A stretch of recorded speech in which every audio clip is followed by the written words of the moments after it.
सच्चिदानंद सद्गुरु साईनाथ महाराज की जय। सद्गुरु भरद्वाज महाराज की जय। ఈ సాయి సన్నిధి బాబాని సేవించిన ప్రముఖ భక్తుల గురించి మనం ముందు చెప్పుకున్నా. ఇంకా ఎంతో మంది ఇతర భక్తుల గురించి మాట్లాడారు మనకి. అంటే చరిత్రకి తెలియని వాళ్ళ గురించి చెప్తూ ఉన్నారు. వాళ్ళ సంస్కారాలు ఎలా ఉన్నాయి, వాళ్ళ బాబా యొక్క అనుగ్రహం ఎలా పొందారు. అట్లాగే బాబా దగ్గరికి వచ్చిన వాళ్ళలో విఠల్ యశ్వంత్ దేశపాండే, బొంబాయి దాదర్లో నివసిస్తూ ఉన్నటువంటి యశ్వంత్ దేశపాండే సుమారు 80 సంవత్సరాలు ఆయన వయసు. ఆయన చెప్పాడట, ఒకప్పుడు మా తాత అంటే మా అమ్మగారి తండ్రి వాళ్ళ అమ్మగారి తండ్రి అనమాట. తాతగారు అంటే అమ్మ తరఫున. వారికి కళ్ళ జబ్బు చేసింది. ఎంతమంది చికిత్సలు చేసినా కానీ క్రమంగా వ్యాధి ముదిరి దృష్టి పూర్తిగా లోపించింది. ఆ రోజుల్లో శ్రీ గోవిందరావు బాలకరామ్ మాన్కర్ అను గొప్ప సాయి భక్తుడు ఒంటరిగా బాంద్రాలో నివసిస్తూ ఉండేవాడు. వీళ్ళ తాతగారికి ఏమో బాగా దృష్టి మందగించి ఇబ్బంది కలుగుతూ ఉందట. ఆ రోజుల్లో శ్రీ గోవిందరావు బాలకరామ్ మాన్కర్ అనే ఒక గొప్ప సాయి భక్తుడు ఒంటరిగా బాంద్రాలో నివసిస్తూ ఉండేవాడు. వీళ్ళేమో దాదర్లో ఉండేవాడు, వాళ్ళు బాంద్రాలో. ఎందరో తమ బాధలు నివారించుకోవడానికి అతనిని దర్శిస్తూ ఉండేవారు. మేము ఆయన వద్దకు వెళితే షిరిడీలో సాయిబాబాను దర్శించమని చెప్పారు. నేను మా తాతను తీసుకొని 1916లో షిరిడీ మసీదు చేరగానే బాబా మా కేసు చూసి నవ్వుతూ 16 రూపాయలు దక్షిణ కోరారు. చూడండి, బాబా ఎవరిని కూడా తేలిక దక్షిణ కోరేవారు కాదు. దక్షిణ అడిగితే ఇవ్వగలగటం, మనం పోయిన వారం చెప్పుకున్నట్టుగా ఆ మనసులోంచి ఆయనకి సంతోషంగా ఇవ్వగలగటం అనేది రావాలి. కొంతమంది తెలిసి లేదు కూడా బాబా ఎంత అడుగుతున్నారు, 16 రూపాయలు అడుగుతున్నారు అని అలా అనుకున్నారు అనుకోండి. అంటే ఎవరి నుంచి అయినా ఉన్న రుణాన్ని మాఫీ చేయటానికో లేకపోతే వాళ్ళని అనుగ్రహించడానికో బాబా అడిగేవారు.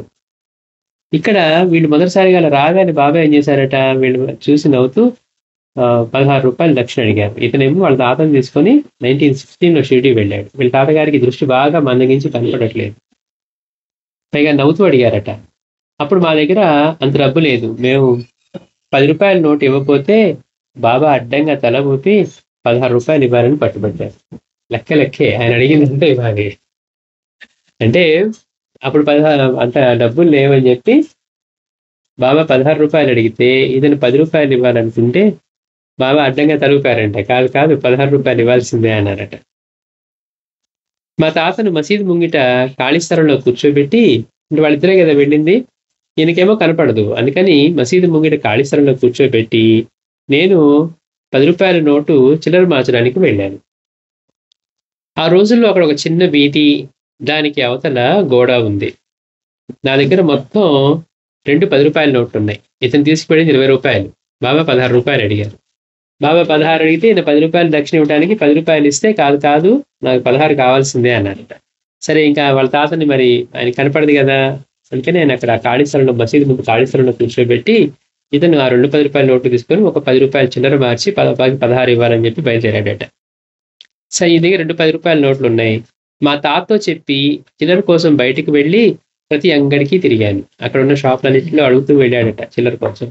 కానీ ఎవ్వరూ చిల్లర ఇవ్వలేదు. నేను పూర్తిగా అలసిపోయాను. నాకు దుఃఖం పొర్లుకొస్తూ ఉన్నది. చిల్లర దొరకకపోతే బాబాకు దక్షిణ సమర్పించడం ఎలా? నేను నిస్సహాయుడినై కన్నీరు కారుస్తూ రోడ్డు ప్రక్కన నుంచున్నాను. చూడండి, బాబా దక్షిణ అడిగారు, చిల్లర లేదు. ఇప్పుడు ఆ 10 రూపాయల చిల్లర మార్చాలి. ఎన్ని షాపులు అడిగినా కానీ చిల్లర ఇవ్వలేదట. అతను బాధపడి కళ్ళమ్మ నీళ్లు కారుతున్నాయి. అయ్యో, ఇప్పుడు నేను చిల్లర లేకపోతే బాబాకి దక్షిణ ఎలా ఇవ్వాలి అని చెప్పి అతను కళ్ళమ్మ నీళ్లు కారుస్తూ ఆ పక్క నిలబడ్డాడట.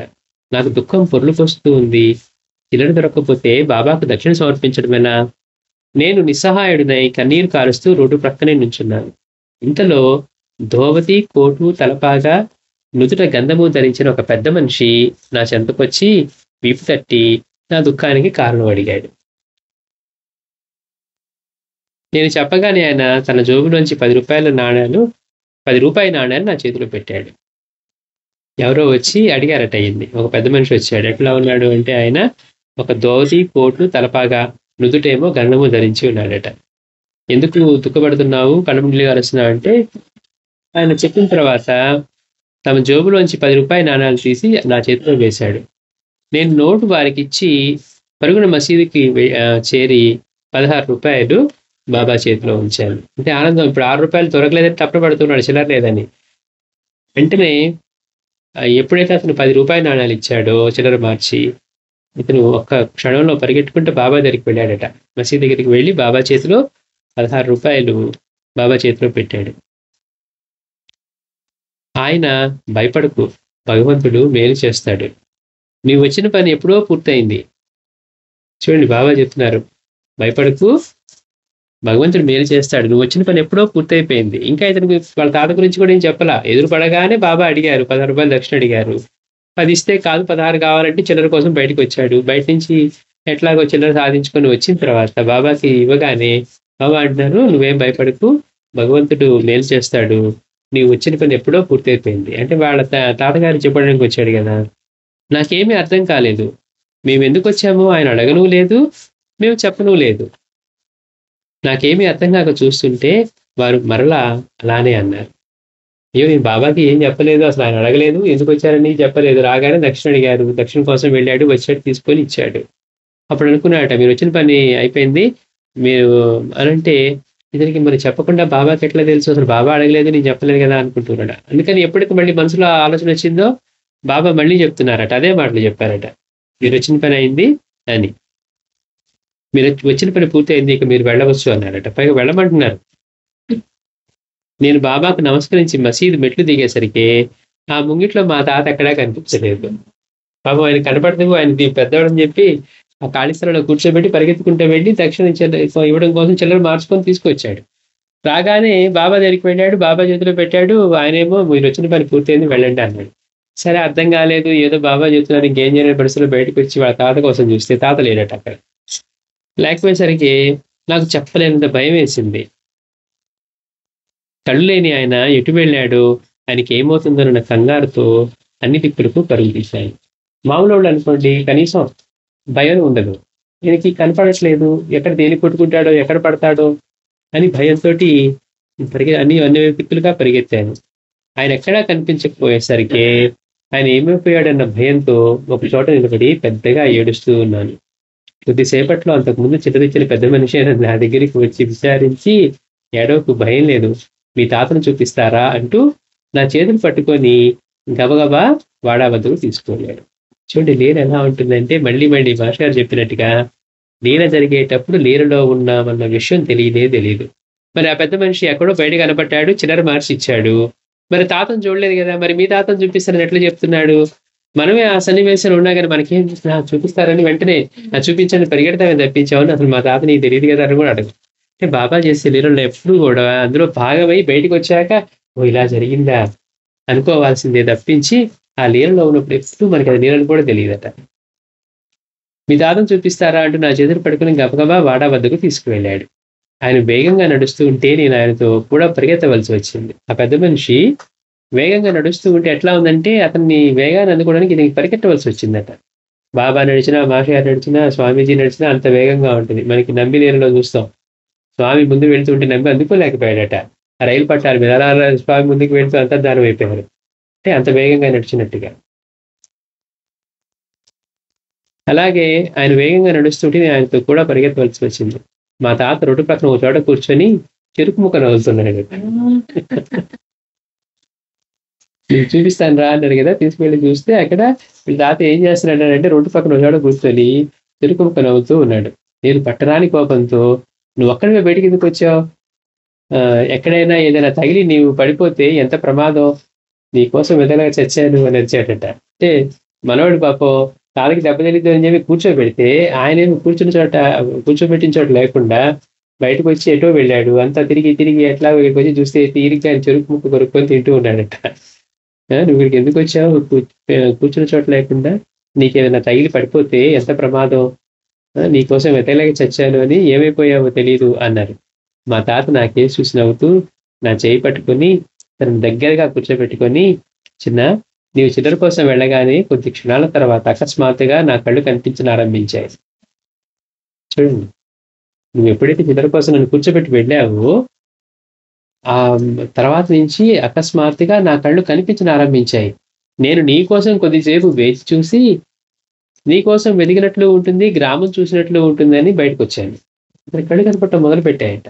సరే ఇతను వెళ్ళాడు, ఇతన్ని షాపులు తిరుగుతూ ఇంకా చిల్లర రావడానికి చిల్లర దొరక్క తిరుగుతూ ఉన్నాడు గదా! సరే ఎట్లాగో నాకు కనపడుతూ ఉన్నాయి ఇప్పుడు కళ్ళు. నీ కోసం వస్తే అట్లా ఊరు చూసినట్టు ఉంటుంది, నిన్ను గూడా వెతికినట్టు ఉంటుందని జెప్పి, నేను అట్లా బయటకొచ్చాను. నేను నీ కోసం కొద్దిసేపు వేచి చూసి నీ కోసం వెతికినట్లు ఉంటుంది, అట్లాగే గ్రామం చూసినట్లు ఉంటుందని బయటకొచ్చాను. నీవు కనిపిస్తావని ఇక్కడ కూర్చున్నాను. మరలా మసీద్‌కే వెళదాం అనుకుంటూ ఉండగా నువ్వే వచ్చావు అన్నాను. నా ఆశ్చర్యానికి మేరలేదు. అంటే బాబాయ్ ఏమన్నారు? "నువ్వు వచ్చిన పని అయిపోయింది. ఇక నువ్వు వెళ్ళవచ్చు" అన్నారు. మరి నీవు చెప్పలేదు గదా! మా తాతకి ఇందుకోసం వచ్చానని. ఎప్పుడైతే అతను పరిగెట్టకుండా లక్షణం తీసుకొచ్చి బాబా చేతిలో పెట్టారో, అప్పుడే "నువ్వు వచ్చిన పని అయిపోయింది. ఇక నువ్వు వెళ్ళొచ్చు. భగవంతుడు మేలు చేస్తాడు" అన్నారు. నా ఆశ్చర్యానికి మేరలేదు. బాబా అప్పుడన్న మాటలు అర్థమయ్యాయి. మేమిద్దరము ఇల్లు చేరి జరిగిందంతా చెప్పేసరికి అందరూ ఆశ్చర్యపోయారు. చూడు ఇప్పుడు బాబా దగ్గరికి ఉపాసనీ వచ్చిన ఎంతమంది యోగుల దగ్గరికి వెళ్లి అడిగినా గానీ ఆయన శ్వాసలో ఉన్న ఇబ్బందులు ఎవరు తీర్చలా. పడుకుంటేనే శ్వాస ఆగిపోయేది. భరించలేని స్థితి. కానీ బాబా దగ్గరికొచ్చి ఏం చెప్పుకున్నాడు? ఏం చెప్పుకోలే. రాగానే అన్నారు, "నువ్వు వెళ్లి అక్కడ ఉండు" అన్నారు. ఆయన సన్నిధిలో 4 రోజులు ఉండగానే అసలు ఎందుకొచ్చాడో మర్చిపోయింది. అంటే ఆ బాధే లేకుండా పోయింది. మహాత్ముల సన్నిధి ఎలా ఉంటుంది? అందులోనూ అలాంటి సర్వసమర్థుల దానిలో చెప్పుకోవాల్సిన అవసరం కూడా ఉండదనమాట. వాళ్ళ సన్నిధిలో ఎట్లా ఉంటుంది అంటే. ఇంకా ఇంటికి వెళ్ళిపోయి వీళ్ళిద్దరూ ఇల్లు చేరి జరిగిందంతా చెప్పేసరికి అందరూ ఆశ్చర్యపోయారు. వింత చూడవచ్చే వాళ్ళతో కొద్ది రోజుల పాటు మా ఇల్లంతా సందడిగా ఉంది. అంటే కళ్ళు కనపడటం ప్రారంభించాయి అని. ఇంకా అది చూడటానికి వింతగా అందరూ వచ్చేవాళ్ళట. అతను చూచినప్పుడు బాబా రూపం ఎలా ఉన్నదని అడిగితే యశ్వంత్ దేశపాండే ఇలా చెప్పాడు. ఆయన ఆజానుబాహు అంటే ఆయన చేతులు పొడవుగా మోకాళ్ళ వరకు ఉన్నాయి. బాబా చేతులు పొడవుగా మోకాళ్ళ వరకు ఉన్నాయి. అక్కలకోట స్వామిని చూసినా అట్లానే ఉంటాయి. వారివి కూడా చేతులు పొడవుగా ఉంటాయన్నమాట. ఆయన చేతులు పొడవుగా మోకాళ్ళ వరకు ఉన్నాయి. ఆయన శరీర ఛాయ ఎంతో కాంతివంతంగా ఉన్నది. ఆయన హిందీలోనూ, మరాఠీలోనూ మాట్లాడారు. తురిమిన ఎండు కొబ్బరి, కలకండ కలిపిన ప్రసాదం ఊది భక్తులకు ఇస్తూ ఉన్నారు. వీడికి వెళ్ళినప్పుడు ఎలా ఉన్నారు బాబా అంటే చూసి చెప్పి, బాబా ఏం ప్రసాదంగా ఇస్తున్నారంటే తురిమినటువంటి ఎండు కొబ్బరిని తురిమి దాంతో పాటు కలకండ కలిపి ప్రసాదంగా ఊది భక్తులకు ఇస్తున్నారు. ఎప్పుడు ఆయన సన్నిధిలో 25 లేక 30 మంది భక్తులు ఉండేవారు. ఆయన భక్తునికి సెలవిచ్చేటప్పుడు సామాన్యంగా పురుషులకు మాత్రమే నొసట విభూది పెట్టి తల మీద చేయి పెట్టి ఆశీర్వదించారు. హారతి సమయంలో ఆయన ముఖం ఒక వింతైన దివ్య వర్చస్సుతో వెలిగిపోయారు. ఇప్పుడు బాబా అంతటి వారు ఎంత చక్కగా అన్ని ఎలా పాటిస్తూ ఉన్నారు. బాగా ఎవరికో మాత్రమే వీళ్ళకి బాబా పెట్టేవారట. లేదంటే పురుషులకు మాత్రమే పెట్టేవారు. అంటే ఆయన చేసే పనిని మళ్ళీ ఎవరు ప్రశ్నించడానికే ఉండదు. మాస్టర్ మనకి చెప్తారు, బాబా ఎవరైనా ఆడవాళ్ళు వచ్చినప్పుడు బాబా లేచి ఆయన డ్రెస్ అద్దుకొని కూర్చునేవాళ్ళట. ఎంత అద్భుతం అంటే అసలు అంతటి మహనీయుడు అందరికీ తండ్రి అయ్యుండి కూడా మళ్ళీ రేపు బాబా అలా చేస్తే మేము ఎందుకు చేయకూడదు అనే మాట అవకాశం కూడా ఇవ్వలేదన్నమాట. అంటే అంతటి అద్భుతమైన నడవడి ప్రవర్తన అంతా ఆయనే అయ్యుండి కూడా. సామాన్యంగా పురుషులకు మాత్రమే నొసట విభూది పెట్టి తల మీద చేయి పెట్టి ఆశీర్వదించేవారు. ఆరతి సమయంలో ఆయన ముఖం ఒక వింతైన దివ్య వచ్చుతో వెలిగిపోయింది. మాస్టర్ కూడా అంతే చేసేవారట. ఎవరో కొద్ది మందికి మాత్రమే, లేకపోతే అందరికీ ఆడవాళ్ళకి అట్లా చేతిలో బూది వేసేవారట. జయప్రద గారు చెప్పినట్టుగా ఒకసారి 2 సార్లు వాళ్ళకి పెట్టారనో అట్లా చెప్పారు తప్పించి, అంటే ఆయన గురువుగా స్వీకరించిన అట్లాంటిది అంతే తప్పించి మామూలుగా ఎవరికైనా అట్లా ఇచ్చేవారు. ఆరతి సమయాల్లో బాబా ముఖం ఒక వింతైనటువంటి దివ్య వర్చస్సుతో వెలిగిపోయేది. మసీదు ముంగిట్లో భక్తుల మధ్య చక్కగా అలంకరించిన శ్యామసుందర్ అనే గుర్రం నిశ్చలంగా నిలబడేది. మామూలుగా గుర్రం అంటే నిలబడదు, మనసు అందుకే చెప్తారు గుర్రంతో. కానీ ఈ శ్యామసుందర్ మాత్రం నిశ్చలంగా నిలబడేదట. ఆరతి అయ్యాక గుర్రం తన ముందు కాడు వంచి తన నొసటితో నేలను తాకి నమస్కరించేది. బాబా దగ్గర సెలవు తీసుకుంటే ఎవరు విడిచి వెళ్ళకూడదు. మనం వెళ్ళినా కానీ బాబాకి నమస్కారం చేసుకొని, బాబా మేము బయలుదేరుతున్నాం అని చెప్పుకొని బయలుదేరాలి. అంతేగాని ఆయనకి ఇప్పుడు మన మాట వింటారా అనేట్టుగా ఉందనుకోండి, సాంప్రదాయం తెలియకుండా. అందుకని ఎప్పుడు అక్కడ బాబా ఉన్నారు అన్న భావంతోనే ఉండాలి మనం ప్రత్యక్షంగా. మనకి ఇంకా అటువంటి అనుభవం కలగలేదు కానీ ఆయన అక్కడ ప్రత్యక్షంగా ఉన్నారు. ఒకసారి మాత్రం తొందరలో నేను బాబా అనుమతి తీసుకోకుండా శంకర్రావు షిండే అనే భక్తుని కారులో దామోదర్ రస్నేతో కలిసి బయలుదేరాను. అహ్మద్ నగర్ దగ్గర వేగంగా పోతూ ఉన్న మా కారు ఒక వ్యక్తిని గుద్దేసింది. అతడు సోదప్పి పడిపోయాడు. భయంతో మాకేం చేయాలో పాల్పోలేదు. ఒకసారి బాబా దగ్గర సెలవు తీసుకోకుండా బయలుదేరాడట. ఎవరు? శంకర్రావు షిండే అనే అతను భక్తి అతనితో పాటు కారులో దామోదర్ రస్నేతో కలిసి బయలుదేరాడు. అహ్మద్ దగ్గర తిరిగి వచ్చేసరికి ఆ బస్సు కారు వేగంగా పోతూ అక్కడ ఒక వ్యక్తిని గుద్దేసేసరికి అతను సోదప్పి పడిపోయాడు. భయంతో మాకేం చేయాలో పాల్పోలేదు. అప్పుడు రస్నే ఏం చేశాడట, అతని నొసట కొంచెం బాబా ఊది పెట్టి కొంచెం అతని నోట్లో వేసి కొంచెం గుండెలకు పొట్టకు రాశాడు. కొద్దిసేపు అయ్యాక అతనికి స్పృహ వచ్చింది. అతని కాలు మాత్రం విరిగిపోయింది. కారు గుద్దింది కదా, అతని ప్రాణం పోలేదు కానీ అతని కాలు మాత్రం విరిగిపోయింది. వెంటనే అతని దగ్గరలో ఉన్న ఆసుపత్రిలో చేర్చాం. వెంటనే అతను రక్షించమని కోరడానికి బాబా వద్దకు రాస్నే షిండేలు తిరిగి వెళ్ళారు. ఈ శంకర్రావు షిండేను ఈ రస్నే ఇద్దరు కూడా మళ్ళీ బాబా దగ్గరికి వెళ్ళారట. నేను అహ్మద్ దగ్గర నుండి ఇంటికి వెళ్ళిపోవడానికి కూడా బాబా అనుమతి కోరమని చెప్పాను. తర్వాత అతడు త్వరలో కోలుకున్నాడు. అంటే మనం షిరిడీ వెళ్ళిన తర్వాత మనం ఎప్పుడు బయలుదేరుతూ ఉన్నా, స్వామీజీ దగ్గరైనా ఎవరి దగ్గరైనా మనం వాళ్ళ దగ్గర చెప్పుకొని అనుమతి తీసుకొని బయలుదేరాలి. అది బాబా మహాసమాధి చెందాక కూడా వారి కృప నాకు అనుభవం అవుతూనే ఉంది. చూడండి, అదృష్టవంతుడు. బాబా మహాసమాధి చెందాక కూడా వారి యొక్క కృప నాకు అనుభవం అవుతూనే ఉంది. అన్నింటిలోకి ముఖ్యమైనది 1968లో అనంత చతుర్దశి నాడు అప్పుడు జరిగిందట. ఏంటట అంటే, కాషాయము రుద్రాక్ష ధరించిన ఒక సన్యాసి మా ఇంటి ఎదుటికి వచ్చి నాకు కొంచెం టీ కావాలి, ఇస్తారా అని హిందీలో అడిగారు. నేను వారిని లోపలికి పిలిచి కూర్చోబెట్టి చక్కెర వేసిన పాలిమ్మంటారా అని అడిగితే ఇవ్వమన్నారు. ఆయనేమో టీ కావాలన్నారు. ఒక సన్యాసి, కాషాయం ధరించిన సన్యాసి వచ్చి, కాషాయము రుద్రాక్షలు ధరించిన ఒక సన్యాసి మా ఇంటికి ఎదురుకు వచ్చి నాకు కొంచెం టీ కావాలి, ఇస్తారా అని హిందీలో అడిగారు. నేను వారిని లోపలికి పిలిచి కూర్చోబెట్టి చక్కెర వేసిన పాలిమ్మంటారా అని అడిగితే ఇవ్వమన్నారు. ఇంట్లో నుంచి పాలు తీసుకొచ్చి ఇచ్చేదాకా ఆయన మౌనంగా కూర్చున్నారు. వారికేసి చూసేసరికి ఆయనకి బదులు సాయిబాబా కూర్చొని ఉన్నారు. వచ్చిన సాధువు ఎవరో వచ్చి అడిగితే ఈయన మర్యాదగా లోపలికి తీసుకొచ్చి కూర్చోబెట్టి, మీరు టీ అడిగారు కానీ చక్కెర వేసిన పాలు ఇమ్మంటారా అంటే సరే ఇవ్వమన్నారట. పాలు తీసుకుని వచ్చేసరికి ఆ కూర్చున్న ఆయన వీడికి ఎలా కనపడుతున్నారంటే సాయినాథుడిగా కనపడుతున్నారు. నేను పట్టలేని ఆనందం ఆశ్చర్యాలతో నమస్కరించుకున్నాను. కానీ నా నోట మాట రాలేదు. నన్ను చూసి ఇంట్లో వారంతా ఆయనకు నమస్కారం చేసుకున్నారు. ఇంతలో వారు పాలు త్రాగి అకస్మాత్తుగా లేచి బయటకు వెళ్ళిపోయారు. వారు తిరిగి వస్తారేమో ఒక నిమిషం చూశాను. రాకపోయేసరికి నేను బయటికి వెళ్ళి చూశాను. ఆయన ఎక్కడా కనపడలేదు. పొరుగు వారిని విచారిస్తే అలాంటి వ్యక్తిని వారు చూడలేదన్నారు. చూడండి, అది ఎట్లా ఉంటే భగవంతుడి లీలలు. ఇలా ఎన్ని జరిగాయో. గత 33 సంవత్సరాలుగా మేము ఎప్పుడూ డాక్టర్ వద్దకు వెళ్ళడమే లేదు. ఎటువంటి వ్యాధి అయినా విభూతితో త్రుటిలో తగ్గిపోవలసిందే. అది మన విశ్వాసం అలా ఉంటే అలానే పనిచేస్తుంది. మరి వేసుకుందాం, తగ్గకపోతే డాక్టర్ దగ్గరికి వెళ్తాం అన్నట్టు ఉందనుకోండి. అంటే విశ్వాసం ఎక్కడుంది మరి? పనిచేస్తే ఊది, లేకపోతే డాక్టర్. అందుకని సంపూర్ణమైన విశ్వాసం ఉన్న వాళ్ళకి ఆయన యొక్క రక్షణ లభిస్తుంది.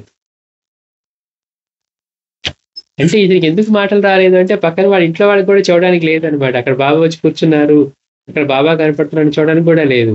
ఆయన ఉన్నంతసేపు అక్కడ కూర్చున్నప్పుడు నోట్లోంచి మాట పెగలేదట. ఇంకా ఆయన వెళ్ళిపోయిన తర్వాత మళ్ళీ వస్తారేమో చూశాడు కానీ అక్కడ ఎవరు అలాంటి వచ్చిన వాడు కానీ, అంటే అటు వెళ్తే మరి కనపడాలి కదా, అలాంటి వాళ్ళు ఎవరు లేరు అని చెప్పారు. అది ఈ యశ్వంత్ దేశపాండే.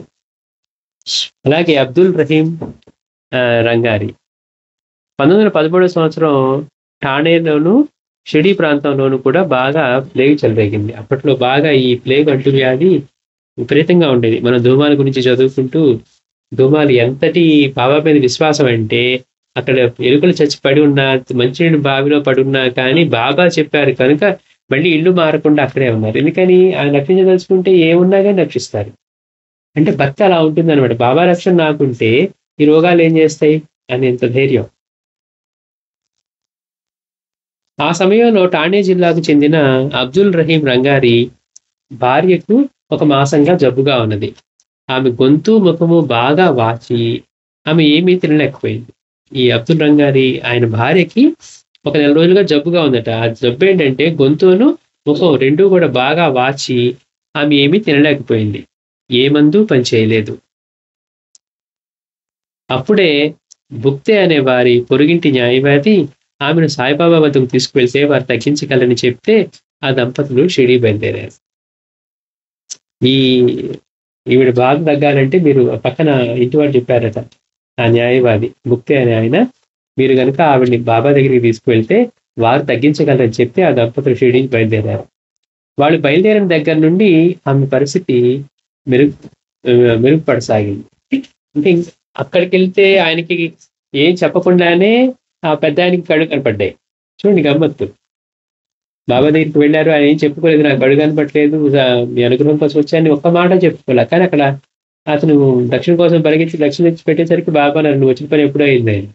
ఎందుకంటే ఇది వెళ్ళిన తర్వాత వెంటనే అది కనపడి మళ్ళీ ఆయన బయటకొచ్చి తిరుగుతూ ఉన్నాడు కదా!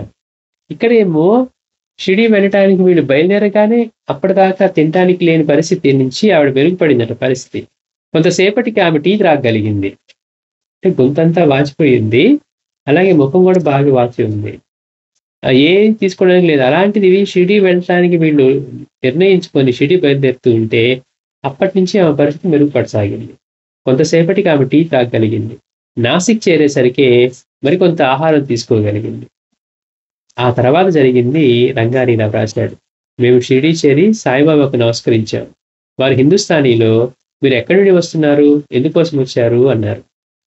మేము ఠాణే నుండి వస్తున్నామని, నా భార్య గొంతు వాసిందని చెప్పేసరికే ఆమెను మసీదులోకి రమ్మను అన్నారు బాబా. ఆమెను మెట్లెక్కించగా ఆమె బాబాకు నమస్కరించింది. ఆయన ఆమె శిరస్సు తాకి ఖుదా అచ్చా కరేగా, భగవంతుడు సరిచేస్తారు అన్నారు. నాకై నేనుగా వారికి ₹1.25 సమర్పిస్తే ఆయన స్వీకరించి ఊది ఇచ్చారు. ఆమెకు గొంతువాపు త్వరగా తగ్గుతూ ఉండటంతో బాబా మమ్మల్ని ఉండమన్నా కూడా మేము 2 గంటల తర్వాత తిరుగు ప్రయాణమయ్యాం. కొత్త చోట అనవసరంగా నా భార్య 2 ఏళ్ల బిడ్డతో కలిసి ఉండటం నాకు ఇష్టం లేకపోయింది.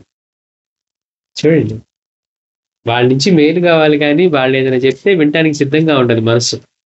ఇతనికి భక్తి వల్ల కాదు, అతను ముందు బాబా దగ్గరికి వాళ్ళ పక్కన వాళ్ళు వెళ్ళమని చెప్పారు కాబట్టి వీళ్ళు రాగలిగారు.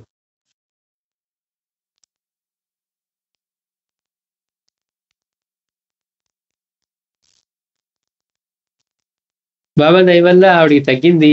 తినగా మధ్యలో టీ తాగగలిగింది. తర్వాత కొంచెం లైట్‌గా ఆహారం తీసుకోగలిగిందట. ఇక్కడికి వచ్చిన తర్వాత బాబా దగ్గరికి రమ్మన్నారు. బాబా ఆవిడ శిరస్సును తాకి ఖుదా అచ్చా కరేగా అని దీవించి పంపించారు.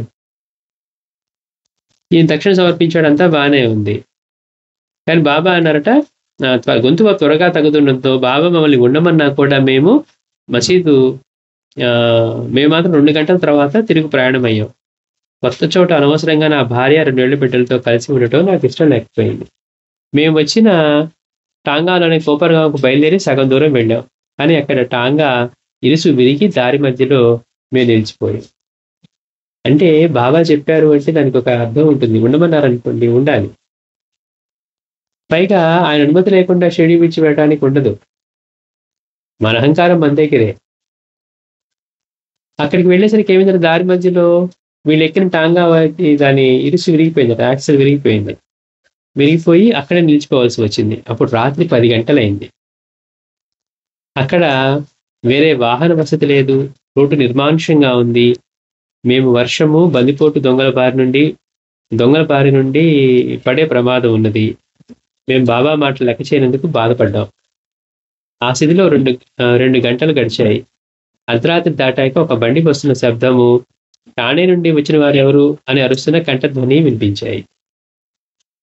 చూడండి, అర్ధరాత్రి అదంతా నిర్మానుష్యంగా రోడ్డు, వీళ్ళేమో భయపడుతూ ఉన్నారు. అక్కడ వర్షము, తర్వాత ఈ బందిపోటు దొంగలు, వీళ్ళందరూ బారిన పడి ఇబ్బంది పడతామనుకొని అట్లానే పాపం ఏ పరిస్థితుల్లో వాళ్ళకి ఏ అవకాశం లేక 2 గంటల సేపు అట్లానే వేచి ఉన్నారంట. తర్వాత అర్ధరాత్రి దాటిన తర్వాత ఒక బండి వస్తున్న శబ్దం వినపడింది, గంటల శబ్దం. పైగా వచ్చేవాడు ఏమంటున్నాడు, ఠాణే నుండి వచ్చిన వారెవరు అని అరుస్తున్న కంఠధ్వని వినిపించాయి. ఇంతలో ఆ బండి మా వద్దకు వచ్చింది. ఆ కంఠధ్వని ఆ బండి వాడిదే. ఠాణే నుండి వచ్చినది నేనేనని చెప్పి, మా దుస్థితి అతనికి తెలియటం, అంతటి అకాలంలో అతడు రావటం ఎలా జరిగింది అని అడిగాను. అంటే ఎలా వచ్చారు? దారిలో ఉన్నాడు. మన దగ్గరంటే ఫోన్ ఏదో ఉంటే మనం మెసేజ్ పెడతాం. మరి పైగా ఠాణే నుండి వచ్చింది ఎవరు అని అడుగుతున్నారు. అసలు మేమిక్కడ ఉన్నామని, మా దుస్థితి ఇలా ఉందని మీకెలా తెలుసు అర్ధరాత్రి ఆ టైంలో నువ్వు రావటానికి అని అడిగితే, మిమ్మల్ని తీసుకురమ్మని సాయిబాబాయే చెప్పారు అని చెప్పాడు. చూడండి, అది ఇందాక మనం అనుకున్నాం చూసారా? ఆ లీలకి మనం స్పందించడం అంటే, ఇదే పరిస్థితిలో మనం ఇరుక్కుపోయి గనక ఉంటే, బాబా నుంచి అలాంటి అనుగ్రహం వచ్చి మనకి ఆయన ఏర్పాటు చేస్తూ ఉంటే, మనం ఆయన మాట ధిక్కరించినా కానీ ఆయన ఏర్పాటు చేస్తూ ఉంటే, అనేది మనసుకు తట్టినప్పుడు చూడు, నువ్వు ఎంత చెప్పినా కానీ వినకపోయినా ఆయన మాత్రం ఎంత ప్రేమను చూపించాడు అని మనసు స్పందించగలిగింది అనుకోండి, ఈ లీల ఎంత మధురంగా ఉంటుంది. వాళ్ళకేదో ఆగారు దారిలో, బాబా బండి పంపించాడండి. బాబా బండి పంపించారో, బాబానే వచ్చారో. అంటే మనసు మనం స్పందించినప్పుడు ఎట్లా ఉంటుందంటే, ఏది విన్నా గూడా, విశేషమైనది విన్నా గూడా మనకి ఎంతో లెక్క లేకుండా ఉంటుందనమాట. అదే అదే ఇబ్బందిలో మనం ఉంటే ఏదైనా జరిగితే ఎన్ని సార్లు చెప్పుకుంటాం. అలా ఊహించడానికి మనకి ఏ అడ్డం వస్తుంది? అలా చేయటం వల్ల ఆయన ప్రేమ, ఆయన కరుణ ఎలా ఉన్నా మనం ఆయన మనల్ని విడిచిపెట్టకుండా ఎలా ఉన్నారు అనేది భావన మనకి ఎలా అనిపిస్తుంది.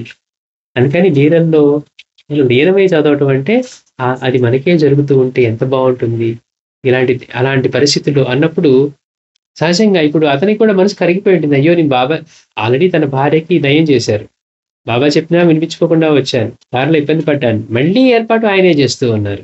వాడు నా మాట వినలేదు కదా! మనమైతే ఏం చేస్తాం, వాడు నా మాట వినలా, వాడు వదిలేద్దాం అనుకుంటాం. కానీ ఆయన అట్లా కాదు. మళ్ళీ ఎవరినో ఇట్లా పంపించి, బాబాయే మిమ్మల్ని తీసుకోమని పంపించారని చెప్పాడట.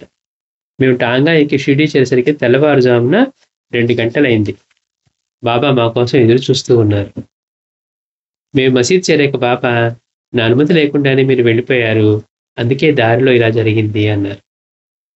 మేము వారిని క్షమాపణ కోరాం. అప్పుడు ఆయన మమ్మల్ని మసీదు దగ్గరే మిగిలిన రాత్రంతా ఉంచి, తాము లోపలికి వెళ్ళి ఎప్పటి వరనే ధ్యానం చేసుకున్నారు. చూడండి, బాబా ఎదురు చూస్తూ ఉన్నారట వీళ్ళ కోసమే. మన స్వామీజీ చేతిలో చెప్పుకున్నాం. వాళ్ళని స్నానం చేసిన అబ్బాయిని పంపించి స్వామి ఎదురు చూస్తూ కూర్చుంటారు. మిమ్మల్ని చూడకుండా ఉంటే నాకు ఏదోగా ఉంది అని. వాళ్ళకేమో అప్పటి వరకు మాకు ఇంతకాలం నుంచి వస్తూ ఉన్న స్వామి మాకు మంత్రం ఇవ్వలేదు అని చెప్పి వాళ్ళంతా నిరాశతో ఉండి చివరికి స్వామి నుంచి మంత్రం లభించిన తర్వాత ఇప్పుడు మొదటిసారిగా వాళ్ళకి ఆయన ప్రేమ అర్థమైంది. అమ్మో! స్వామి మా కోసం ఎదురు చూస్తూ కూర్చున్నారా అని. అట్లా వీళ్ళు తప్పు చేశారు, బాబాని వదిలేకుండా వెళ్ళారు. కానీ మసీదు దగ్గరికి వచ్చేసరికి వీళ్ళ కోసం ఎదురు చూస్తున్నట్టుగా బాబా బయట ఎదురు చూస్తూ ఉన్నారట. చూసి మళ్ళీ బాబా చెప్తున్నారు, మీరు నా అనుమతి లేకుండానే వెళ్ళిపోయారు. అందుకే దారిలో ఇలా జరిగింది అన్నారు. మేము వారిని క్షమాపణ కోరాం.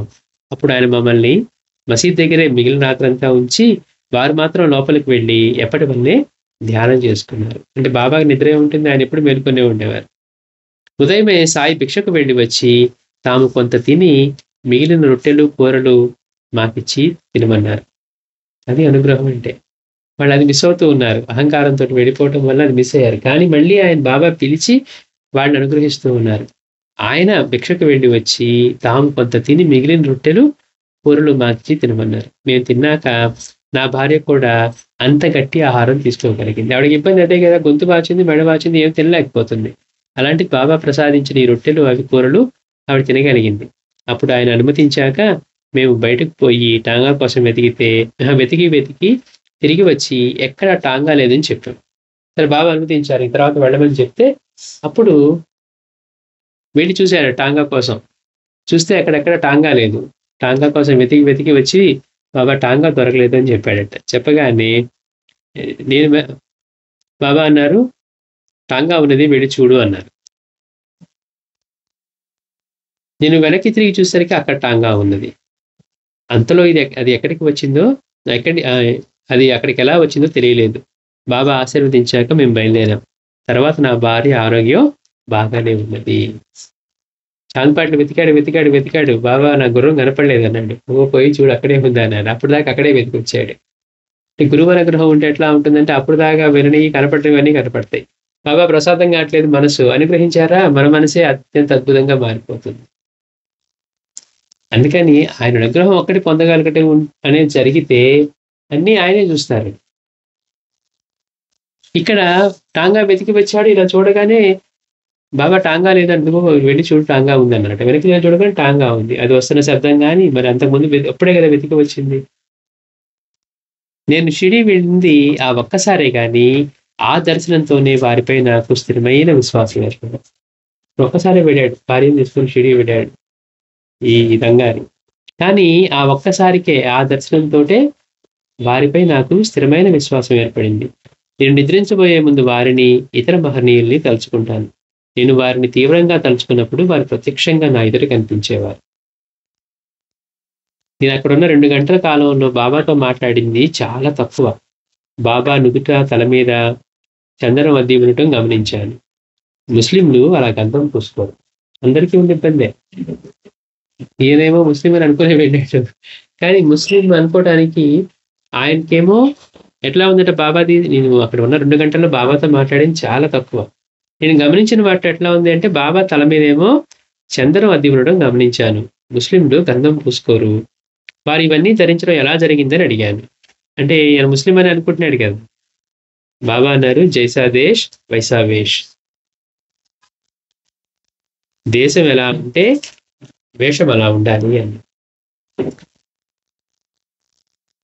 ఇక్కడి వాళ్ళు వారి దేవతలను ఆరాధించక నన్ను దైవంగా కొలిచి ఆరాధిస్తున్నారు.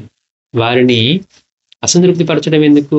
నా వరకు నేను భగవంతుని బానిసనే అని. చూడండి ఎలాంటి సమాధానం చెప్తున్నారు. ఇక్కడ వాళ్ళు వాళ్ళ దేవతల్ని పూజించడం మానేసి నన్ను పూజిస్తున్నారు. ఇక్కడ వాళ్ళు వారి దేవతలను ఆరాధించక నన్నే దైవంగా కొలిచి ఆరాధిస్తున్నారు. వారిని అసంతృప్తి పరచడం ఎందుకు? నా వరకు నేను భగవంతుని బానిసనే అన్నారు. ఆయనే మళ్ళీ, నీవు నిన్న వచ్చి ఉంటే బాగుండేది. ఇక్కడ సంగీత కచేరీ జరిగింది. నేను రాత్రంతా దుఃఖిస్తూనే ఉన్నాను అన్నారు. వీళ్ళంతా నన్ను తిట్టారు అన్నారు. అంటే ఈ మహాత్ముల భాష ఎట్లా ఉంటుందంటే వాళ్ళు చెప్పేది ద్విపదల్లాగా ఉంటాయి అనమాట. ఇక్కడ బాబా అంటున్నారు, వీళ్ళంతా రాత్రి నన్ను తిట్టారు అంటున్నారు. నేను రాత్రంతా దుఃఖిస్తూనే ఉన్నాను, వీళ్ళంతా రాత్రి నన్ను తిట్టారు అన్నారు. వాళ్ళు మిమ్మల్ని ఎందుకు తిట్టారు అని అడిగితే బాబా, నేను తిట్టారు అంటే ఇక్కడ వాళ్ళకి అర్థం కాదు, కానీ నీకు అర్థమవుతుంది అనుకున్నాను, నీకు అర్థమవుతుంది అన్నారు. నిజానికి తిట్టారు అన్న మాటకి సూఫీ పరిభాషలో వినోదపరిచారు అని అర్థం. అది నాకు తెలుసు కనుక భగవంతుని స్తుతిస్తూ ఉంటే భక్తులు దుఃఖిస్తారు, నవ్వుతారు, లేక నృత్యం చేస్తారు అన్నారు. బాబా, అంతే, సరిగ్గా చెప్పావు. నీ గురువు నీకున్నారు కదా అన్నారు. నేను అవును ఉన్నారు, హబీబ్ అలీషా చిస్తీ నిజామీ అని చెప్పాను. అందుకే నీకు అర్థమైంది అన్నారు బాబా. అంటే ఆ సూఫీ భాష అంటే చెప్పేది బయటికి ఒకటిలా ఉంటుంది. ఆయనేమో రాత్రంతా దుఃఖించాను, వీళ్ళంతా నన్ను తిట్టారు అంటే ఆయన నిజంగానే మీరు వాళ్ళు ఎందుకు తిట్టారు అని అడుగుతున్నారు. లేదు, నీకు అర్థమవుతుంది అనుకొని చెప్పాను, నీ గురువు ఉన్నాడు అంటే ఆయన బాబాకి తెలియదు ఏముంటుంది, ఈయన గురువు ఎవరో తెలుసు. ఈయన ఆల్రెడీ నిజాం అలీషా చిస్తీ నిజామీ అనే ఆయన్ని గురువుగా స్వీకరించారు కనుక నీకు ఆయన సూఫీ గురువు ఉన్నారు కాబట్టి నీకు అర్థమవుతుంది అనుకున్నాను అని. నా గురువు ఎక్కడికి వెళ్ళినా కూడా సంగీతం ఉండవలసిందేనని నాకు గుర్తొచ్చింది. అంటే ఏంటి, ఆ రూపంలో కూడా ఆ గురువు సాయి రూపంలో కూడా ఇప్పుడు ఆయన కూడా ఇక్కడే ఉన్నారని చూడటానికి ఏమంటారంటే రాత్రి అంతా ఇక్కడ జరిగింది అన్నారు. అంటే వీళ్ళ గురువు ఎప్పుడు వెళ్ళినా కానీ ఆయనకి సంగీతం ఉండవలసిందేనట. అందుకే ఏమంటారు, నువ్వు రాత్రి ఇక్కడికి వచ్చింటే నీకు బాగుండేది, ఇక్కడ నిన్ను జరిగింది అని చెప్తున్నారనమాట. ఎంత అద్భుతమో చూడండి, ఒక్క దర్శనంలోనే అట్లాంటి విశ్వాసాన్ని పొందగలిగి వచ్చాడు అనమాట. అంటే ఇక్కడ అతని దానికంటే కూడా బాబా యొక్క కరుణ, ఆయన ప్రేమే కనపడుతూ ఉంది. వచ్చేటప్పుడు అక్కడ బాబా దగ్గరికి రాకముందే ఆయన భార్యకి నయం కావటం, టీ తాగి కొంచెం ఆహారం తీసుకోగలగటం, ఇక్కడికి వచ్చాక బాబా తల మీద చేయి పెట్టి ఆశీర్వదించి నీకు భగవంతుడు మేలు చేస్తాడని చెప్పటం, ఆ తర్వాత కొంచెంసేపు ఉండమంటే ఇక్కడ మళ్ళీ చిన్నపిల్లవాడిని భార్యని పెట్టుకుని కొత్త పిల్లలు ఏముంటాయో చెప్పి బయలుదేరాడు. బాబా మాటని అనుమతి లేకుండానే మాటని ధిక్కరించి వెళ్ళాడు. రాత్రి ఇబ్బంది పడ్డాడు. అప్పుడు భయపడ్డాడు, అయ్యో ఇంత రాత్రి ఇక్కడ దొంగల భయం ఉంటుంది, వర్షం ఉంది, పరిస్థితి ఏంటో అనుకున్నాడు. ఏ బండి దొరక అక్కడే ఉన్నారు. ఎందుకని ఆ బండి ఇరిగిపోయింది. ఆ మొత్తం యాక్సిల్ అది బండి ఎలా నడుస్తుంది. కానీ కొంచెంసేపు 2 గంటల తర్వాత మళ్ళీ బండి శబ్దం వినపడిందట. అసలు ఈ పైకి వస్తే వాడు ఏమంటూ ఉన్నాడు, ఇక టాణా నుంచి వచ్చింది ఎవరు అనుకుంటూ వస్తూ ఉన్నాడు. వీళ్ళు అక్కడి నుంచి వచ్చారు. వచ్చిన తర్వాత నీకు అసలు ఇది సరే, నువ్వు ఎట్లా వచ్చావు, మేము టాణా నుంచి వచ్చింది మేమే కానీ మేము ఇట్లా ఇబ్బందిలో ఉన్నామని ఇక్కడికి ఎలా తెలుసు అంటే నన్ను బాబానే పంపించారని చెప్తున్నాను. ఎవరికైనా ఇంకా ఆ సమయంలో మనసు మారకుండా ఉంటుంది. అప్పుడు కూడా మారలేదంటే ఇంకా వాళ్ళు మనుషులు కాదండి. అంతటి నేను ఆయన మాటను ధిక్కరించి వచ్చినా కానీ ఎంతటి ప్రేమని కరుణ చూపించి బాబా ఆ సమయంలో బండివాడిని పంపించి మళ్ళీ వెనక్కి తీసుకురమ్మన్నాడు. తీసుకొచ్చిన తర్వాత మళ్ళీ ఆయన ఎదురు చూస్తూ ఉన్నాడట. చూడండి, ఆయన ప్రేమకి అంతే లేదు, హద్దు కూడా లేదు. అరే వాడు నా మాట వినకుండా వెళ్ళాడు కదా, తగిన శాస్త్ర జరిగింది అన్నట్లా. మళ్ళీ ఆయన కోసం బండి పంపించి అక్కడ కూర్చొని అక్కడ నుంచొని ఎదురు చూస్తూ, ధ్యానం చేసుకునేవాడు కాస్త ఆయన కోసం ఎదురు చూస్తూ, వచ్చిన తర్వాత మీరు నా అనుమతి లేకుండా వెళ్ళారు కనుక మీరు ఇబ్బంది పడ్డారు అని చెప్తూ ఉన్నారు. అట్లా మళ్ళీ వీళ్ళని వెళ్ళి మళ్ళీ ఉదయం భిక్షకి వెళ్ళి వచ్చి వాళ్ళకి ఆయన రొట్టెలు కూర వాళ్ళకి ఇచ్చి తినమన్నారట. ఆవిడకి ఏదైతే ఇబ్బంది ఉందో ఆ ఇబ్బంది తొలగి ఆవిడ కూడా ఆహార రొట్టె స్వీకరించగలిగింది అని చెప్తున్నారు. ఇక్కడ బాబా అంటే మనం గమనించాల్సింది, అతను కూడా ఈయన ముస్లిం అన్న వేషధారాన్ని బట్టి, మసీదుని బట్టి ఈయన ముస్లిం అనుకునే వచ్చాడు. ఈయన కూడా ముస్లిమే కాబట్టి వచ్చి, మరి మీరు తల మీద చందనం ధరించారు, ఇది ముస్లింలకి తప్పదు కదా, ఇది ఒప్పుకోదు కదా గంధం పూసుకోవడం అంటే. ఆయన అన్నారు, జైసా దేశ్ వైసా వేష్, దేశం ఎలా ఉంటే వేషం అలా ఉండాలి అన్నారు. పైగా బాబా ఏంటంటారు, ఇక్కడ వారు వాళ్ళ దేవతని ఆరాధించక నన్ను దైవంగా కొలిచి ఆరాధిస్తున్నారు, వారిని అసంతృప్తిపరచడం ఎందుకు, నా వరకు నేను భగవంతుని బానిసనే అన్నారు. అంటే ఇస్లాం సాంప్రదాయాన్ని బట్టి అలా చెప్పడానికి కూడా లేదు నేనే దైవం అని.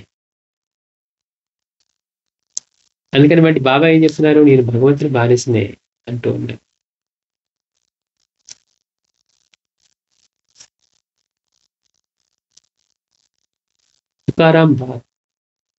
తుకారాం బాగ్ షిరిడి ఇతను ఇలా చెప్పాడు.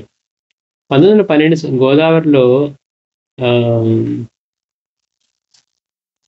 గోదావరి కాలువలోకి మొదటిసారిగా నీరు విడిచేటప్పుడు నేను 20 మైళ్ళ దూరంలో ఉన్న కరంజీగాం గ్రామానికి బయలుదేరుతూ ఉన్నాను. అక్కడ ఏదైనా పని సంపాదించి జీవనం చేయాలని నా ఉద్దేశం. అంటే నీళ్ళు వస్తున్నాయంటే ఇప్పుడు పొలం పనులు వాటికి ఉంటాయి కదా, అట్లా.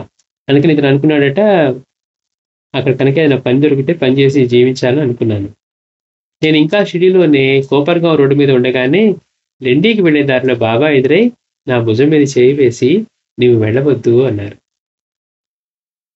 నేను వినిపించుకోకుండా ఆ గ్రామానికి వెళ్ళాను. నాకు ఆ మరు రోజే జ్వరం వచ్చి చాలా రోజులు కొనసాగింది. నేను పని చేసుకోవడం అలా ఉంచి అక్కడ బంధువులు దయాదాక్షిణ్యుల మీద ఆధారపడవలసి వచ్చింది. అలా 15 రోజులు జ్వరం కాచి తగ్గాక నేను తిరిగి షిరిడీ వచ్చేందుకు ఓపిక వచ్చింది. కానీ తిరిగి వచ్చాక కూడా నాకు 11 నెలలు జ్వరం వస్తూనే ఉంది. అంటే 1 సంవత్సరం పాటు జ్వరం కంటిన్యూ అవుతుంది.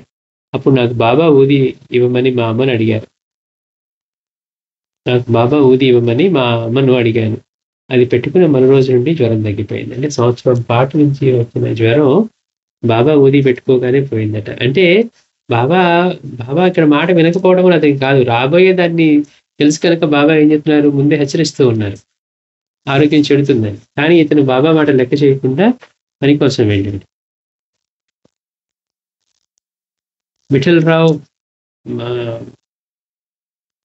విఠలరావు మరాఠే ఇదివరకు షిరిడీ స్థాయి సంస్థానంలో పూజారిగా ఉండినటువంటి విఠలరావు మరాఠే ఇలా చెప్పాడు. ఒకరోజు ఉషకాలంలో అంటే ఉదయం పూట 2 శ్రద్ధాళులైన పఠాన్లు సాయిని దర్శించి ద్వారకామాయికి వచ్చారు. ఆయనకు సలాం చేసి వారి ఎదుటే కూర్చున్నారు. అంటే 2 ముస్లిం పఠాన్లు వాళ్ళు వచ్చి, 2 శ్రద్ధతో ఉన్నటువంటి వాళ్ళు వచ్చి బాబాకి సలాం చేసి బాబా ఎదురు కూర్చున్నారట. ఆ చలిలో వణికిపోతున్న వారిద్దరిలో ఒకరి మనసులో, సరిగ్గా ఈ సమయంలోనే ఒక కప్పు వేడి చా త్రాగితే ఎంత బాగుంటుంది. అంటే అతనికి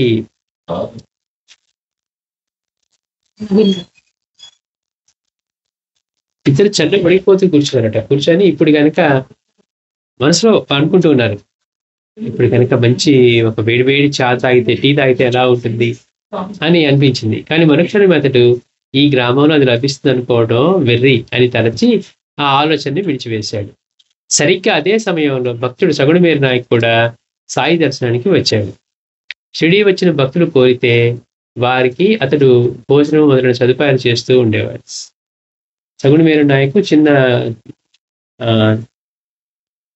టీ స్టాల్ లాంటిదో ఏదో భోజనం హోటల్ లాంటిదో నడిపేవాడట. అందుకని ఆయన ఏం చేశారు, ఆయన వచ్చినప్పుడు అంటే ఆయన ఏంటి బాబా దర్శనానికి వచ్చాడు. ఆ సమయంలో ఎవరైనా కోరితే అతనికి భోజనం మొదలైన సదుపాయాలు చేస్తూ ఉండేవాడు.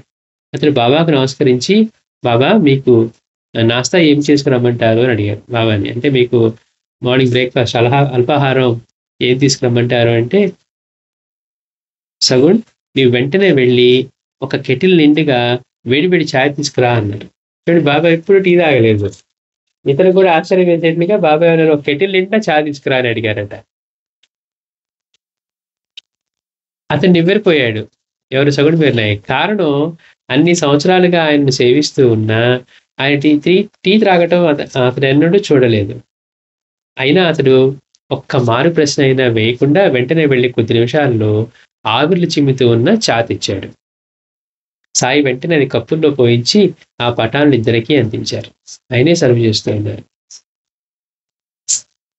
ఆ పటాలు నివ్వెరపోయి ఎంతో సంతోషంగా ఆయన ప్రసాదించిన టీ త్రాగారు. అయినా తమ మనసులో తలంపు ఆయనకి ఎలా తెలుస్తుందోనని వాళ్ళు ఆశ్చర్యచకితులయ్యారు. ఆయన సామాన్యుడైన సాధువుగాడని, గొప్ప దివ్య పురుషుడని వారు గుర్తించారు.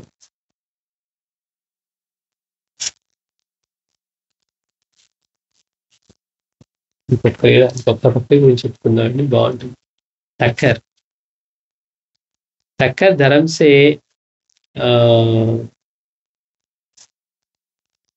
జటాబాయి అనే కంపెనీలో ప్రధాన గుమస్తాగా పనిచేస్తూ ఉన్న కాకా మహాజని తరచుగా షిరిడి వచ్చి సాయి అనుమతిస్తే గానీ తిరిగి ఇంటికి వెళ్ళేవాడు కాదు. అతను అంతగా దర్శించే సాయిని తాను కూడా స్వయంగా దర్శించి పరీక్ష చేసి చూడాలనిపించి ఒకసారి ఆ కంపెనీ అధికారి తక్కర్ అతనితో కూడా వచ్చాడు. అంటే ఆ తక్కర్ కంపెనీలో ఈయనేమో పనిచేస్తూ ఉన్నాడు గుమస్తాగా కాకా మహాజని. ఎప్పుడు షిరిడి వచ్చి ఇంతగా చెప్తూ ఉన్నాడు. ఒకసారి ఆ కంపెనీ యజమానుడు తక్కర్ అనుకున్నాడు, నేను కూడా ఒకసారి వెళ్ళి బాబాని పరీక్షించి ఆయన తెలుసుకోవాలనుకున్నాడట. కాకా మహాజని వెంటనే తిరుగు ప్రయాణానికి సరే ఒకసారి ఆ కంపెనీ అధికారి తక్కర్ అతనితో కూడా షిరిడి చేరాడు. కాకా మహాజని వెంటనే తిరుగు ప్రయాణం అవడానికి సాయి అనుమతించడమని శంకించి అతను ఒక మిత్రుని తోడుగా తెచ్చుకున్నాడు. బాబాకు సమర్పించడానికి దారిలో కాకా మహాజని కొద్ది ఎండు ద్రాక్ష పండ్లు కొని ఉంచుకున్నాడు బాబాకు సమర్పించడానికి. వెంటనే వెళ్ళనివ్వరేమో అని చెప్పి ఒక మిత్రుని కూడా తెచ్చుకున్నారట. సరే ఆ ముగ్గురు షిరిడి చేరగానే అక్కడ తక్కర్కు మరొక స్నేహితుడు కనిపించాడు. బాబా మహిమనైనా ప్రదర్శిస్తారా అని తక్కర్ అతన్ని విచారించాడు. అసలు వచ్చిందే బాబాని అసలు పరీక్షించి ఆయనకు ఎలాంటి వాడు తెలుసుకోవాలి, గొప్పవాడా కాదా అని. సరే ఇతనితో కలిసి కాకా మహాజనితో వచ్చాడు. కాకా మహాజని కూడా ఒక మిత్రుడిని తీసుకొని వచ్చాడట. సరే వీడు ఇక్కడ ఆగినప్పుడు తక్కర్ స్నేహితుడు కూడా అక్కడ కనపడ్డాడట. కనపడితే ఏమడుగుతున్నాడు, బాబా ఏమన్నా మహిమలు చేస్తాడా అని, మహిమను ఏమైనా ప్రదర్శిస్తారా అని తక్కరు అతని మిత్రుడిని అడిగాడు.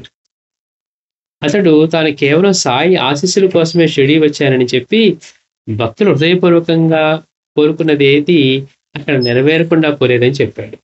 అంటే నువ్వు ఒకవేళ మహిమనే చూడాలనుకుంటే అవే జరుగుతాయి, నేను మాత్రం బాబా యొక్క ఆశీస్సుల కోసమే షిరిడి వచ్చాను, ఎవరైనా భక్తులు ఏదైనా కోరుకుంటే అక్కడ తీరకుండా ఉండటం అనేది ఉండదు అని చెప్పాడు.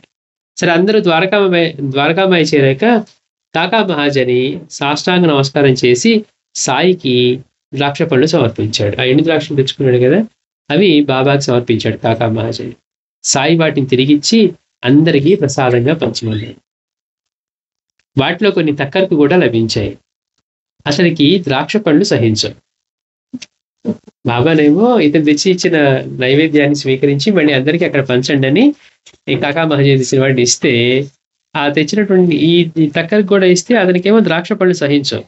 అయినప్పటికీ వాటి నోట్లో వేసుకుని వాటిలోని గింజలు ఎక్కడ వేయాలో తెలియక జోబులో వేసుకున్నాడు. బాబా మహాత్ముడైతే ఇవి నాకు సహించమని తెలుసుకోవాలి కదా. చూడండి, అంటే బాబా మహాత్ముడా కదా అనుకుంటున్నాడు. బాబా నిజంగా మహాత్ముడైతే నాకు ఇది సహించమని తెలుసు కదా, ఇవి ఎందుకు ఇచ్చాడు ఆయన తెలుసుకోగలగాలి కదా, అవే నాకు ప్రసాదంగా ఎందుకు ఇచ్చారు అనుకున్నాడు. వెంటనే అతడికి బాబా మరికొన్ని ద్రాక్ష పండ్లు ఇచ్చి వాటిని తినమని ఆదేశించారు. బాబా ఇచ్చారు కదా, తప్పనిసరి నోట్లో వేసుకున్నాడు. కానీ అందులో గింజలు ఉండేసరికి ఆ గింజలు ఎక్కడ పడేసరికి తన జోబులో వేసుకున్నాడట.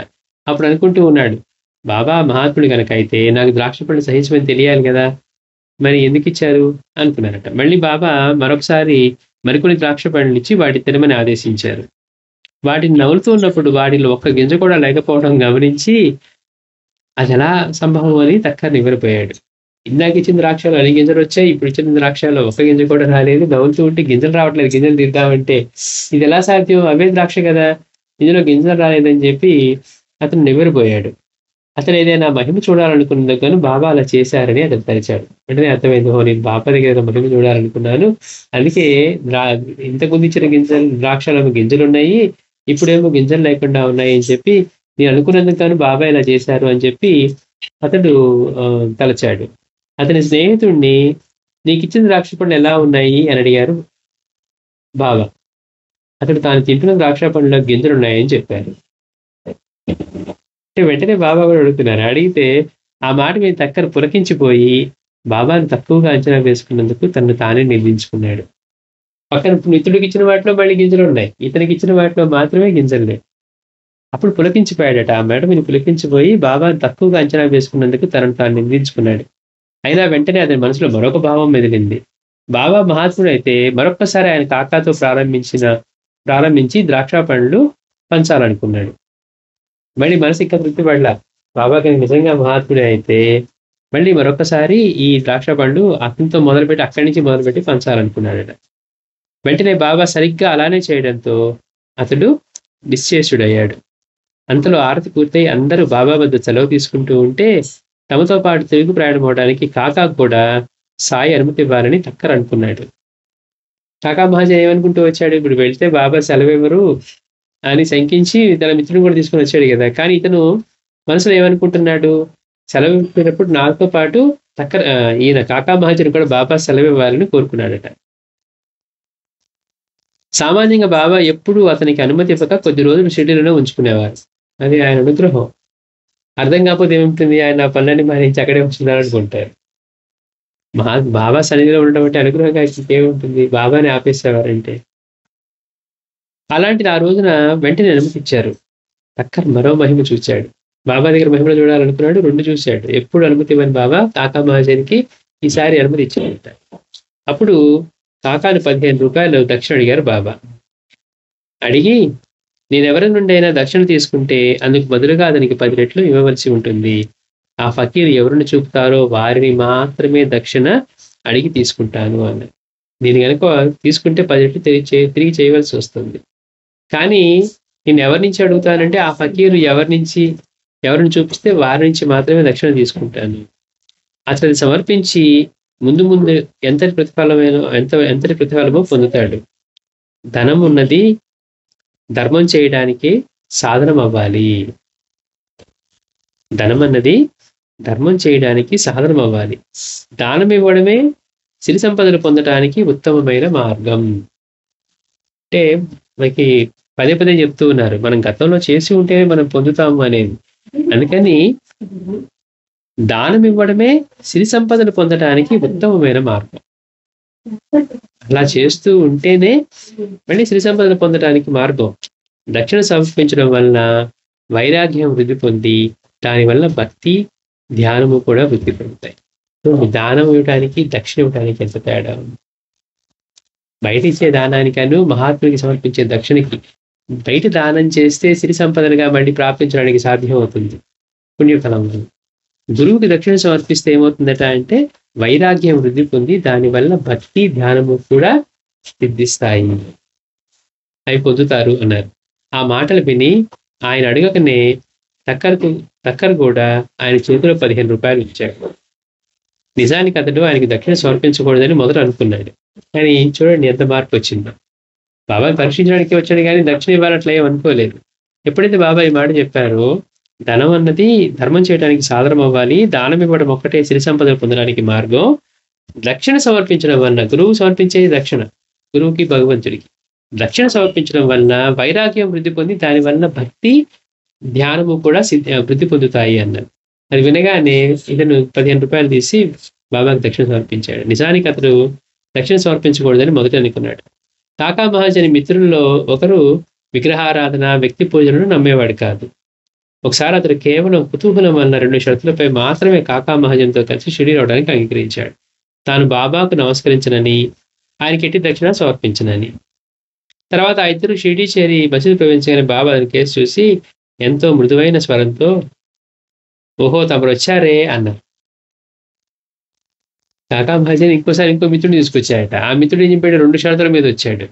నేను బాబాకి నమస్కరించను, ఆయనకి దక్షిణ ఇవ్వను. సరే అలాగే ఒప్పుకొని తీసుకొచ్చాయట. ఇతను రాగానే మసీదు ప్రవేశించగానే బాబా ఏం చేశారు, అతని కేసు చూసి ఎంతో మృదువైన స్వరంతో ఓహో తమరు వచ్చారే అన్నారు. ఆయన కంఠధ్వని సరిగ్గా ఆయన తండ్రి గొంతులా ఉంది. అది వింటూనే అతను పులకించిపోయి పొంగిపొర్లే భావోద్రేకంతో అరే సరిగ్గా మా నాయనగారి గొంతే అని ముందుకు దూసుకుపోయి బాబా పాదాలకు నమస్కరించాడు. సాయి అదేమి పట్టించుకొనక కాకా మహాజన్ మేము మాత్రమే చేయి చాపి దక్షిణ కోరారు. చేయాల్సింది చేశారు, కానీ అతను వచ్చి వస్తుంటే పట్టించుకోకుండా బాబా బడి మహాజన్ వైపు తిరిగి అతను మాత్రం దక్షిణ కోరారట. అతని మిత్రుడు ఖిన్నుడై బాబా నన్ను దక్షిణ అడగలేదేమి అన్నాడు. సాయి దక్షిణ సమర్పించడం నీకు ఇష్టం లేదు కనుక నేను అడగటం జరగదు, అయినా నువ్వు ఇవ్వాలనుకుంటే ఇప్పుడైనా సమర్పించవచ్చు అని. నేను ఇవ్వకూడదు అనుకొని వచ్చాడు కదా, నువ్వు ఇవ్వకూడదు అనుకున్నావు కాబట్టి నేను అడగడం కుదరదు, ఒకవేళ నువ్వు ఇవ్వాలనుకుంటే నువ్వు ఇవ్వచ్చు, నేనైతే అడగను. చూడండి ఇవ్వండి, నువ్వు ఇవ్వచ్చు కానీ నేను అడగను. అడిగి తీసుకోవడం వేరు, బాబా అడిగి. కనుక నువ్వు ఇవ్వాలనుకుంటే ఇప్పుడైనా సమర్పించవచ్చు అన్నారు. అప్పుడు కూడా దక్షిణ సమర్పించాడు. అప్పుడు అతను దక్షిణ సమర్పించాడు. బాబా అతనితో మనల్ని వేరు చూసే అడ్డుకోవడం తొలగించు, దాన్ని నశింపచేయి, అప్పుడు ఒకరికొకరు చూడగలుగుతాము, ప్రత్యక్షంగా కలుసుకుంటాము అని. అంటే ఆయన వేరు అన్న భావంతో ఉన్నంత కాలం మనం వేరు, ఆయన వేరు, ప్రపంచం వేరు అన్నాం అనుకోండి, ఎప్పుడు ఆయన చూడలేం. అదే బాబా అంటున్నారు, మనల్ని వేరు చేసి అడ్డుకోవడం తొలగించు, దాన్ని నశింపజేయి, వేరు అనే భావాన్ని, అప్పుడు ఒకరినొకరం చూడగలుగుతాము, ప్రత్యక్షంగా కలుసుకోగలుగుతాము అని. ఇంత అద్భుతమైన చిన్న చిన్న లీలలే కానీ ఎంత అద్భుతంగా ఉన్నాయి. బాబాని పరీక్షించాలనుకున్నందుకు ఆయన అందరికీనేమో ద్రాక్ష పండ్లో గింజలు ఉన్నాయట, ఈయనకి మాత్రమే లేవు.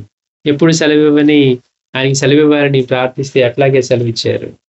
పైగా ఇక్కడికి వచ్చేసరికి ఎంత అద్భుతమైన విషయం చెప్తున్నారు. మీరు బయట దాన ధర్మాలు చేస్తే పేదవాళ్లకు, అవసరమైన వాళ్లకు, ఆదుకున్న వాళ్ళకి, మీకు అది సిరి సంపద, పుణ్యం వల్ల సిరి సంపదగా ప్రాప్తిస్తుంది. గురువుకి దక్షిణ సమర్పిస్తే వైరాగ్యాన్ని వృద్ధి చెందించి మనకి ధ్యానము అవన్నీ కుదిరేట్టుగా చేస్తుంది. అంటే చూడండి, మనకి భగవంతుడు మనకి ఇచ్చిన తిరిగి ఆయనకి ఇవ్వటం ద్వారా భక్తి, రెండవది ధ్యానము, ఇవన్నీ కూడా పొందగలుగుతాము. పైగా గురువు సమర్పిస్తే సృష్టిలోని సకల జీవులకి సమర్పించినట్లే. శ్రీ సచ్చిదానంద సద్గురు సాయినాథ్ మహారాజ్ కీ జై.